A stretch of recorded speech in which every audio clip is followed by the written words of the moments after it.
Nakikita mo ba itong maduming ilong ko?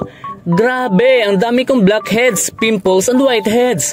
Kaya kung hindi mo lilinisin palagi ang iyong mukha, magiging dahilan ito para maging oily skin ka.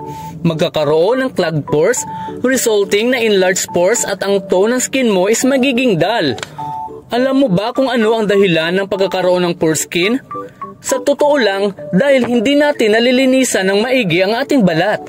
Buti na lang, nakahanap ako ng magandang cleaning product para sa mga nakakaranas nito. Ito ay ang Gemelan Exfoliating Whitening Gel. Kumuha lang ng kaunti at ipahid ito sa iyong mukha. Saka i-massage ng pa-circular motion ng 1 minuto. Makikita mo na nalinisan naman yung dumi sa mukha. I-zoom in mo para makita mo ng mabuti kung gaano kadumi ang ilong. I-massage mo ito ng pa-circular motion ng 2 minuto. At OMG, tingnan mo, grabe, nalinisan niya talaga yung mga dumi. At ang mga exfoliating products sa ibang brands, may nakukuskus na maduming bagay kahit sa anong bagay. Glass, salamin, lamesa at iba pa. Ngunit itong product ay plant-based, hindi makukuskus ng basta-basta.